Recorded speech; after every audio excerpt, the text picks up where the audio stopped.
السلام علیکم ملګرو د پی ټی آی او د عمران خان لپاره یو ډیره غټه خوشخبری راغله د عمران خان اډیالا جیل کې ټرایلز اسلام آباد های کورټ غیر قانوني قرار کړی دی د دینه به د عمران خان څه فائدہ ملاویږي د کم ټرایل چې د عمران خان په جیل کې کېدل هغه اوس اسلام آباد های کورټ غیر قانوني کل عدم قرار کړی دی دینه عمران خان ته څه فائدہ ملاوي دی چې د عمران خان سپورټران ډیر زر عمران خان وویني اډیالا جیل کې د عمران خان ټول ټرایلز اسلام آباد های کورټ کل عدم قرار کړل پرون د جیل نه عمران خان څه پیغام را لېږلی دی او پیغام هم عمران خان د جیل نه را لېږلی دی چې به هم په دې ویډیو کې تاسو سره شریک کوم د پی ټی آی ډومبۍ غټه جلسه به پېښور کې کېږي کله به کېږي دا جلسه دې حوالې سره هم غټ اپډیټس تاسو له دې معلومه کې پی کې پېښور های کورټ پی ټی آی ته الریډي د جلسو اجازه ورکړو د هغې باوجود هم نگران حکومت پی ټی آی جلسو ته نه پرېږدي په دې باندې د پېښور های کورټ یو ډېر غټ اکشن هم مخې ته راغلی دی نو په دې ټولو خبرونو باندې به تفصیلا خبره کوو ویډیو خپله هم مکمل وګورئ او مخکې ملګرو سره ضرور شریک کړئ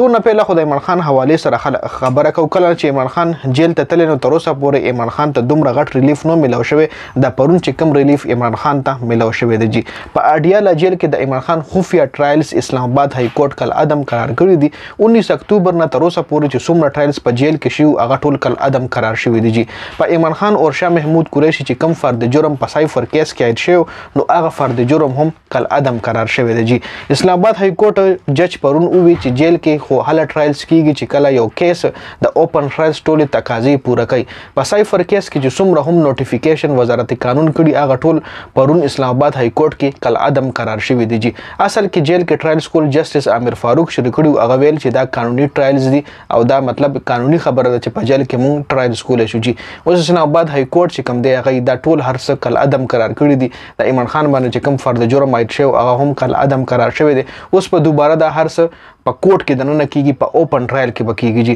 اوس دې فیصلې سره عمران خان ته څه فایده میلاوي دی چې د عمران خان او د پی ټی آی وکیلانو بار بار دا مطالبه کوله چې د عمران خان سایفر کیس ټرایلز دی په اوپن عدالت کې وشي چې ټول قوم ته پته ولګي چې غداري چا کړې ده نو یقینا پرونی فیصله د عمران خان لپاره غټه کامیابي ده چې اوس په د سایفر کیس ټرایلز په یو مطلب په اوپن عدالت کې کېږي د عمران خان به دا فایده چې یو خو به ټرایلز په اوپن عدالت کې کېږي بل میډیا ته به هم اجازه وي میډیا به هم د دې کیس کوریج کوي او غټه خبره پکې دا چې عمران خان په میډیا باندې هم راځي او خپل کارکونان به هم ویني غټه خبره دی چې غټه فائدہ دار چې عمران خان په میډیا باندې راځي او چې کله عمران خان عدالت ته راشي نو خامخه د یو نه یو صحافي ور سره انټرویو هم راځي عمران خان په سکرین باندې یو ځل بیا ښکاره کیږي پرون عمران خان د جیل نه خپل وکیل انتظار پنجو ته په خوله باندې دا پیغام را لېږلی چې دا مشکل وخت مطلب دی مشکل وخت کې چې څومره هم زما د پارټۍ کسان دي ایله زه دا مطلب یو پیغام ورکوم چې صبر کوئ د صابرینو خلکو خدای ملګری وي عمران خان جیل کې خپل سکون دی هیڅ مسله ورته نشته چې کم کسان په دې مشکل وخت کې پی ټی آی سره ولاړ دي د هغې باره کې عمران خان ویلي دي چې تاسو د پی ټی آی جسم او روح شئ او دا وخت به هم تیر شي دا سخت وخت به هم تیر شي او د نرم او د سکون وخت په یو ځل بیا په پی ټی آی باندې راشي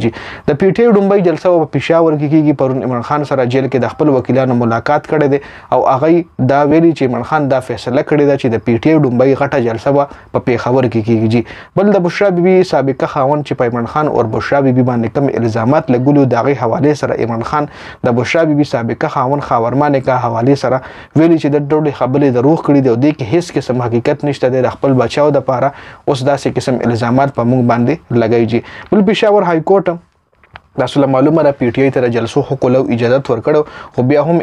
انتظامیه هیڅ قسم جلسو له ورکرز کنونشن له پی ټی آی نه پرېږدي چېرته هم ورکرز کنونشن وي یا جلسه وي د پولیسو چاپه پې لګي بیا د پی ټی آی چې کوم صوبایي صدر دی علي امین ګنډاپور په پېښور های کورټ کې دغه خلکو خلاف توهیني عدالت درخواست جمع کړو چې په هغې باندې پرون په درخواست باندې هم پرون فیصله شوې ده پېښور های کورټ د نگران حکومت نه 48 غنټو کې رپورټ طلب کړی دی چې تاسو ولې پی ټی آی جلسو ته نه پرېږدئ اوس چې کوم نگران حکومت ته کوم انتظامیه د هغې به عدالت ته رپورټ ورکوي چې په څه وجه باندې موږ دی نه پرېږدو ځکه پېښور های کورټ 2-3 ځله دا حکم جاري کړی چې پی ټی آی ملک په کې پی کې کوم ځای غواړي نو خپلې جلسې ورکرز کنونشن کولی شي دا اپډیټس په دې ویډیو کې ډېره زیاته مننه والسلام